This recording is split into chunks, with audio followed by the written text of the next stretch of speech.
আমাদের চারপাশে প্রায় সবকিছুই একসময় ছিল সাধারণ পাথর। ভাবা যায় কিভাবে সেই পাথর থেকে তৈরি হলো আজকের এই আধুনিক বিশ্ব? চলুন আজ সেই অসাধারণ রূপান্তরের গল্পটাই শোনা যাক। একবার চারদিকে তাকিয়ে দেখুন তো, বড় বড় ব্রিজ, আমাদের হাতে থাকা পয়সা, এমনকি আকাশে উড়ে যাওয়া প্লেন, এই সব কিছুর শুরুটা কোথায় জানেন? মাটির নিচে পড়ে থাকা একটা সাধারণ পাথর থেকে। আর এই যে একটা পাথর থেকে এত কিছু হয়ে যাওয়ার পেছনে যে বিজ্ঞান, সেটাই হলো মেটালার্জি বা ধাতুবিদ্যা। তো আজকের এই জার্নিতে আমরা মোট 5টা স্টপে থামব। প্রথমে দেখব কিভাবে পাথর বাস্তবে রূপ পায়, তারপর খুঁজব প্রকৃতির সেই মেটাল ট্রেজার বা আকরিক, জানব কিভাবে সেখান থেকে ধাতুটাকে আলাদা করা হয়, এরপর দেখব কিভাবে একটা ধাতুর সাথে আরেকটা মিশিয়ে আরও শক্তিশালী কিছু বানানো যায়, আর সবশেষে দেখব কিভাবে এই মূল্যবান জিনিসটাকে নষ্ট হয়ে যাওয়া থেকে বাঁচানো যায়। তো প্রথম ধাপ, ধাতুবিদ্যা আসলে জিনিসটা কি? খুব সহজ করে বললে এটা হলো সেই সায়েন্স যা মাটির নিচে সাধারণ একটা খনিজকে তুলে এনে আমাদের এই মডার্ন সভ্যতার এক একটা পিলার বানিয়ে দেয়। তাহলে এই যে এত বড় একটা ব্যাপার, এর শুরুটা হয় কোত্থেকে? একদম প্রথম স্টেপটা কি? অবশ্যই প্রকৃতিতে লুকিয়ে থাকা সেই দামি উপাদানগুলোকে খুঁজে বের করা।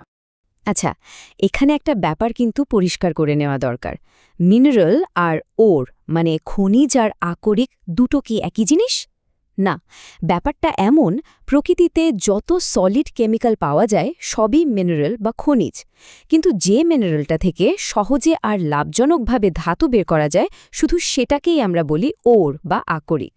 তাই মনে রাখার সহজ উপায়টা হলো, সব আকরিকই খনিজ, কিন্তু সব খনিজ কিন্তু আকরিক নয়। এখানে কয়েকটা খুব দরকারি মেটাল আর তাদের প্রধান আকরিকের একটা লিস্ট দেখতে পাচ্ছি আমরা। যেমন দেখুন, আয়রন বা লোহা আমরা পাই হেমাটাইট থেকে, অ্যালুমিনিয়াম আসে বক্সাইট থেকে, আর কপার বা তামা পাই আমরা কপার পাইরাইটস থেকে। একবার ভাবুন তো, আমাদের চারপাশের প্রায় সব মেটালের জিনিস কিন্তু এই আকরিকগুলো থেকে তাদের জার্নি শুরু করে। তো আকরিক তো পাওয়া গেল, কিন্তু কাজ তো এখানেই শেষ না, বরং আসল চ্যালেঞ্জটা তো এখন শুরু। মানে এই পাথর বা আকরিকের ভেতর থেকে খাঁটি ধাতুটাকে বের করে আনার কঠিন কাজটা। আর এই প্রসেসটাকেই বলে এক্সট্র্যাকশন বা নিষ্কাশন। এই যে এক্সট্র্যাকশনের কঠিন প্রসেসটা, এটাকে আমরা বোঝার সুবিধার জন্য 3টা সহজ স্টেপে ভাগ করতে পারি। প্রথম স্টেপটা হলো কনসেন্ট্রেশন বা গাঢ়করণ, মানে আকরিকের সাথে লেগে থাকা ময়লা যেমন বালি, মাটি, যাকে টেকনিক্যালি গ্যাং বলে, সেগুলোকে আগে পরিষ্কার করে ফেলা। এরপর হলো রিডাকশন বা বিজারণ।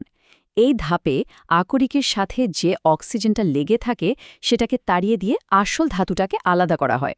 আর ফাইনাল স্টেপ হলো রিফাইনিং বা শোধন, মানে একদম শেষ মুহূর্তের ঘষা মাজা করে ধাতুটাকে একেবারে পিওর বা খাঁটি করে তোলা। এক্সট্র্যাকশনের একটা দারুণ উদাহরণ হলো থার্মেট প্রসেস। এখানে কি করা হয় জানেন? আয়রন অক্সাইড থেকে লোহা বের করার জন্য ব্যবহার করা হয় অ্যালুমিনিয়াম পাউডার। আর এই বিক্রিয়ায় এত এত বেশি তাপ তৈরি হয় যে সেটা দিয়ে ভাঙা রেল লাইন পর্যন্ত জোড়া লাগিয়ে দেওয়া যায়। ভাবা যায়? আচ্ছা, আমরা তো খাঁটি ধাতু পেয়ে গেলাম, কিন্তু সবসময় কি খাঁটি ধাতুই সবচেয়ে ভালো? না, অনেক সময় আরও ভালো, আরও শক্তিশালী কিছু বানানোর জন্য দুটো বা তার বেশি ধাতুকে একসাথে মেশাতে হয়। আর এই মিক্সচারটাকেই বলে অ্যালয় বা সংকর ধাতু। এই টেবিলটা দেখুন, এখানে কয়েকটা খুব কমন অ্যালয়ের কথা বলা আছে। যেমন ধরুন ব্রাস বা পিতল, যেটা আমরা কত কাজেই না ব্যবহার করি। এটা আসলে কপার আর জিঙ্কের একটা মিক্স। আবার ব্রোঞ্জ বা কাঁসা, এটা হলো কপার আর টিনের মিশ্রণ। স্টেনলেস স্টিলের জিনিস তো আমাদের সবার রান্নাঘরেই আছে। আর সবচেয়ে ইন্টারেস্টিং হলো ডুরালুমিন। এটা অ্যালুমিনিয়াম, কপার, ম্যাগনেসিয়াম আর ম্যাঙ্গানিজ মিশিয়ে বানানো হয়। এতটাই হালকা কিন্তু শক্ত যে প্লেনের বডি বানাতে কাজে লাগে। এবার একটা মজার জিনিস দেখাই। জার্মান সিলভার নামটা শুনে কি মনে হচ্ছে? এতে সিলভার বা রূপা আছে, তাই না? কিন্তু মজার ব্যাপার হলো এতে এক ফোঁটাও সিলভার নেই। এটা আসলে তামা, জিঙ্ক আর নিকেলের একটা অ্যালয়। পরীক্ষার জন্য কিন্তু এই পয়েন্টটা খুব ইম্পর্টেন্ট, প্রায়ই আসে। অ্যালয়ের মধ্যে একটা স্পেশাল ক্যাটাগরি আছে, যেটাকে বলে অ্যামালগাম। এর খাসিয়াত কি? এর খাসিয়াত হলো যে কোনো অ্যামালগামের একটা উপাদান অবশ্যই হবে মার্কিউরি বা পারদ, যেমন ডেন্টিস্টরা যে দাঁতে ফিলিং করেন সেই সিলভার ফিলিং আসলে সিলভার অ্যামালগাম, মানে এটা পারদ আর রূপোর একটা মিক্সচার। তো ধাতু বানানো হলো, ব্যবহারও করা হলো, কিন্তু গল্পের তো আরেকটা দিকও আছে। ধাতুর জীবনের শেষ অধ্যায়, তার সবচেয়ে বড় শত্রু, আর সেটা হলো করোশন বা ক্ষয়। এটা যেন প্রকৃতির বিরুদ্ধে ধাতুর এক না শেষ হওয়া লড়াই। আর এই ক্ষয়ের সবচেয়ে পরিচিত রূপ কোনটা বলুন তো? ঠিক ধরেছেন, মরিচা বা রাস্ট।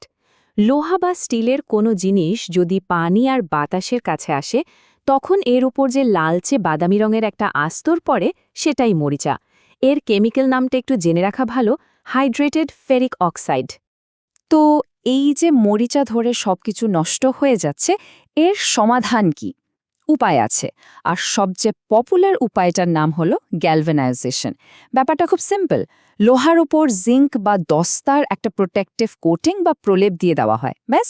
এই জিঙ্কের স্তরটাই লোহাকে মরিচার হাত থেকে বাঁচায়। আচ্ছা, এবার চলুন কয়েকটা দারুণ ইন্টারেস্টিং ফ্যাক্ট জেনে নিই মেটাল নিয়ে। রেডি? পৃথিবীর সবচেয়ে হালকা মেটাল হলো লিথিয়াম, আর সবচেয়ে ভারী অসমিয়াম। রুম টেম্পারেচারে লিকুইড থাকে কোন মেটাল? মার্কিউরি বা পারদ। আচ্ছা, সবচেয়ে বেশি টেনে লম্বা করা যায় কোনটাকে? সোনা বা গোল্ড। আর বিদ্যুতের বেস্ট কন্ডাক্টর কিন্তু সিলভার। আর সবশেষে সোডিয়াম আর পটাশিয়ামের কথা তো না বললেই নয়।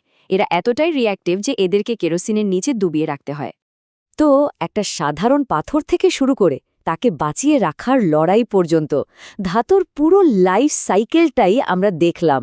কিন্তু গল্পটা কি এখানেই শেষ? একদমই না।